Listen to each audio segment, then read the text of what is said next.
won't stop till I hear him say,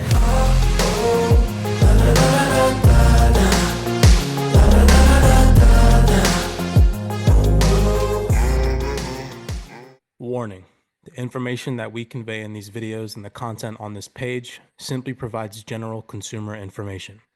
It is not legal advice or regulatory guidance. It is not intended to sway your personal bias in any way.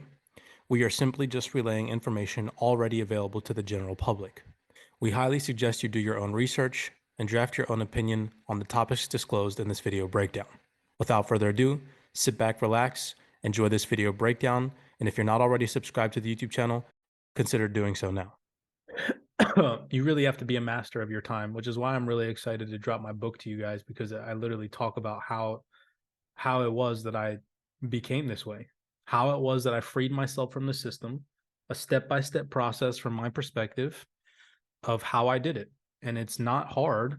It's just really, really fine-tuned. You really have to be on your A game for a solid 2 years.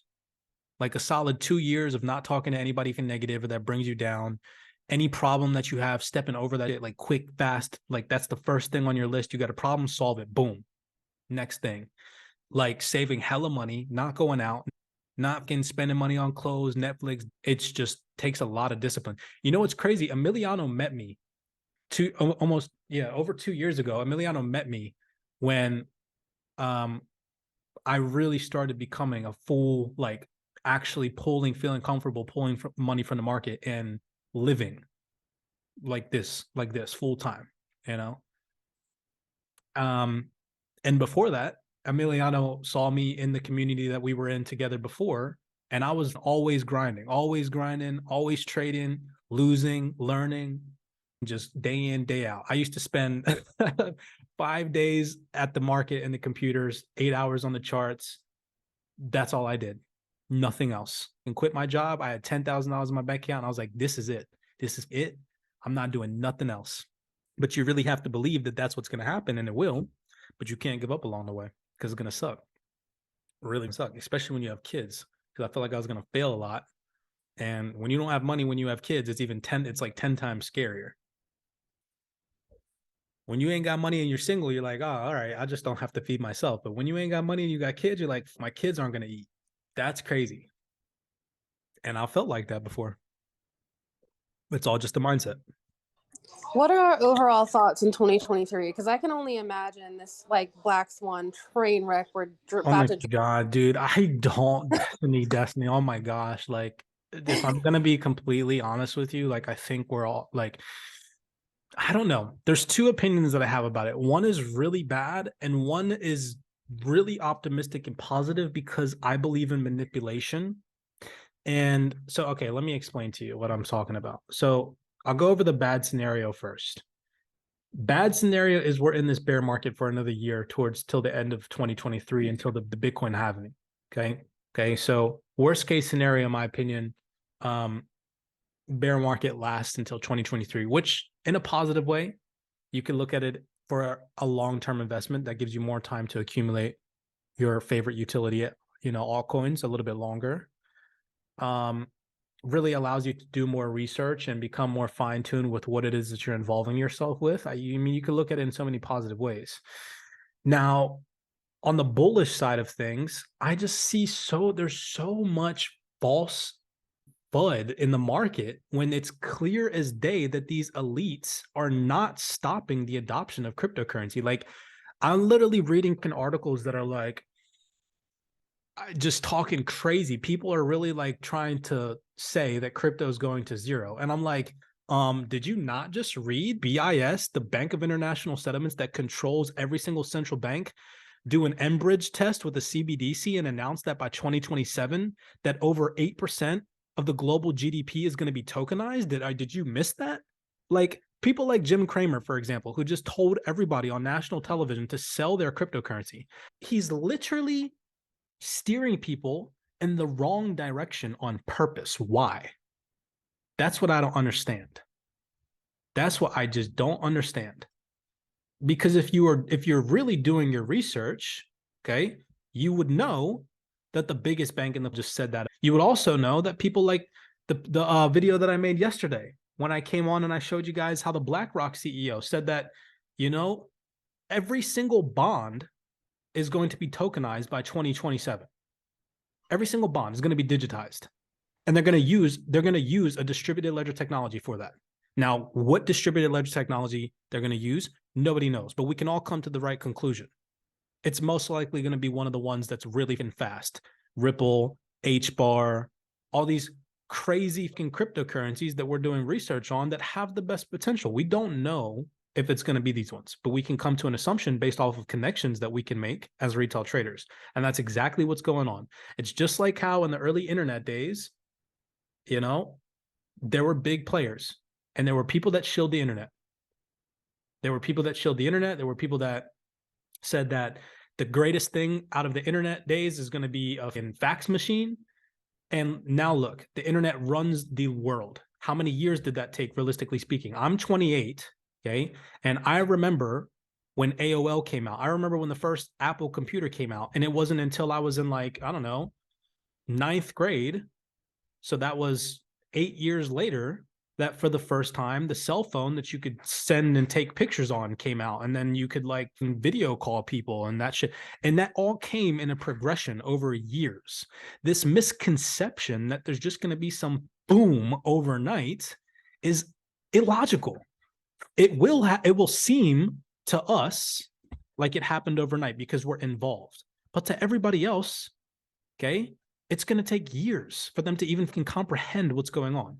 We're going to be so fine stitched in with what's going on behind the scenes that literally, Destiny, you're going to have a conversation with somebody in 20 years when you're, you know, in your late 30s, 40s, and they're going to be like, oh, did you hear about this XRP, or did you hear about this XLM and da da da? And you're going to be like, yeah, I remember it when it was 25 cents. So that's how it's going to be. And if it's not XRP, then it's going to be HBAR. And if it's not HBAR, then it's going to be Quant. And if it's not Quant, then it's going to be XLM. And then you're just going to go down the list of utility-driven tokens, and it is going to be one of them. That is for a fact.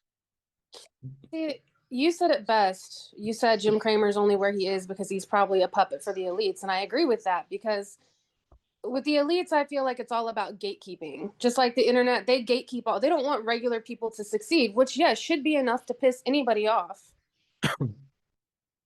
So they're going to adopt this technology. Now, what they're trying to do is they're trying to catch up to the private sector. They're trying to create CBDCs, but they can't. They can't do it fast enough. And Ripple is ready to get out of the United States. Nexo getting out of the United States. Why? Because there's no regulatory clarity. There's no regulatory clarity because these elites are trying to stall private sectors from coming out on top. That's the truth. That's the truth. That's why there's no regulatory clarity. Because if there was, all these private sectors would be allowed to come up out of the dirt and overcome these banking institutions that are not called up to this technology. They're not. The private sector caught them off guard for a fact. That is why Ripple is sat inside of the Congressional Hall. That is why XLM, the CEO, has sat inside the Congressional Hall, because they can elites realize like, oh, y'all aren't messing around. Y'all came up with some technology that we didn't even think of. The private sector did that, not the government, the private sector. And that is why they're not giving anybody regulatory clarity in the United States, because Ripple is a United States company, and they know for a fact overseas, everybody wants to use XRP. Everybody is using XRP, and they're holding them back on purpose. Everything's going to come to light. XRP, they're either going to ban it. They're like, what I think is going to happen is really going to blow people's mind. Okay. I can't openly talk about what I think is going to happen in this Ripple versus SEC case, because they will fully shadow ban YouTube. But I think it is going to go down in history as one of the biggest manipulative schemes in the entire history of our financial markets. And we're never going to know that truth. There's no way that this all just ends in sunshine and rainbows. No way. I just don't see it. I don't see it. I don't think that max pain has come. There's over 21,000 cryptocurrencies in this market space. Now, how they're going to get rid of them and how they're going to do this, I don't know. I don't know whether we're going to see a bull run and they start to get rid of these cryptocurrencies on the way up, or we're just going to stay in this bear market and they're going to do it all now. But it's impossible for this market to thrive with that much bullshit in the market. So we, as early investors, are going to have to understand that we are going to have to live through and deal with all this bullshit on the way to the top. And that is going to come in the form of mass liquidations, pain, insolvencies, crypto scams, crypto projects, going insolvent, going bust, going bankrupt, and we do not know which ones those are going to be. This is the most risky asset class on the face of this planet right now. Yes, it has potential. Yes, it's going to the moon in 10 years, 110%, no doubt. But right now, we are all playing a very speculative game. Tomorrow, they could shut off the internet and bankrupt everybody in the cryptocurrency market somehow. Boom. It's probably not going to happen, but they could. And that is a fact. They could 110% come out with some congressional rule that says nobody in the world is allowed to own cryptocurrency except for banks. They did it. They did it back in the day. They told everybody in the United States they had to turn in their gold. You're not allowed to own gold. They rebought all the gold and then reissued it out to the fucking central banks. People sleep on this information. They think it's not possible because of the internet, because the internet has manipulated people into believing that they're going to buy back XRP for $35,000. No, they're not. Why would they do that when they can go buy it themselves for 20 cents, 30 cents, 10 cents if they drop the market? I kind of feel shameful interviewing one of these guys on YouTube because he's becoming one of those moon boys that aren't making any sense. They're not. If they buy back XRP for $35,000 a coin, I become a trillionaire. They're not going to do that. They're not going to do that. Come on now. That is make-believe bullshit. That is not how this market works. I'm sorry, but that's just not happening. That would take such a long, drawn-out process, even if it did. And I'm not just talking about the system being changed, and do for an individual like myself who has over coins of XRP, 35,000 a coin? Yeah, right. Now, I'm not saying that XRP doesn't have the potential to hit that height, okay? Because I think it does. I think that if I'm right with the video that I made yesterday, and it helps solve the $525 trillion derivatives market problem of trapped liquidity, then yeah, XRP has the potential to go to that height. But do I think they're going to buy it back for that much? No. Wasting your time watching people like that. Because along the way, you could be learning such more valuable information, like how to day trade XRP while all this shit plays out, which is what I've been doing. My crypto portfolio was up like percent, and I've just been day trading XRP the whole time. These bullish moon boys been telling everybody this is going to go to $10,000. I've been made dollars, and you can too. It's not hard. You just have to be realistic. But people, because of the internet and the manipulative scheme that social media plays on everybody's little brain, they believe this. It's crap. It's crap. There's nothing wrong with dreaming and hoping for high price levels. We all have it, but along the way, along the journey, and you have to understand there's about to be a journey. This is going to take time. People laughed at me. Remember that message that somebody sent in chat like on October 11th, and they said, I'm expecting XRP to go up 10 days from now, and Cypress's predictions of 2 to 3 years are useless. Now you see, as soon as they said that, what happened? FTX collapsed. And now what are they saying? That pushed the whole entire industry and the trust in this industry 2 to 3 years back. I was telling people at the beginning of the year, the market's going to crash. Why? Because there's too many players in this market that have scam money. Companies, smart nerds that were like, I'll give you an example. Emiliano, do you remember like a year ago, maybe you were like, bro, you should create an NFT. And I was like, yeah, maybe we should. Imagine if we did. Imagine if we did and we can marketed it and we told everybody, we got a developer to develop it, and we got everybody to believe that our NFT was going to be the biggest thing on the internet. It's not hard to do to manipulate people into believing that. And we got 100,000 people to buy our NFT for I don't know, $50. We'd be millionaires. Well, guess what? There's 21,000 people right now in the crypto market that are doing that. Okay. Do you see? Because there's what? 21,600 some odd cryptocurrencies. All of them are not going to be around. Do you guys see what I just told you? Right. So imagine if me and Emiliano, we had a little college degree, right? We had a little, from crypto boom, but we're some nerds and we got a developer.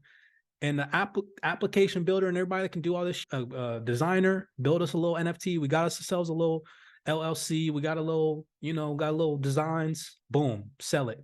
That's what happened. That's what happened from 20, let's just say 14 till now. And now Congress, now all these regulators are realizing they can make money from this too. But before they make money, they have to make sure that they cover their asses. Regulation, boom. What is that going to do? That's going to knock out everybody that before regulation, okay, got money. And so all their money that's still involved in the cryptocurrency market, because they can't pull it out because it's in crypto, it's stuck there, has to come out. And when that money comes out, new money is going to come in. And what is that new money? That's pension funds. That's retirement funds from all these individuals that have money in stocks, in real estate. When all those markets can crash, gold already crashed. When the stock market crashes, when real estate crashes, all these people with retirement accounts, 401ks, they're going to want something new to put their money in because their markets are crashing. All the markets that they were told to invest in, to retire in, they're about to crash. And they don't want that. They want to leave money for their grandchildren. They want to leave money for their kids. And where are they going to put that money in? Crypto. I won't stop till I hear him say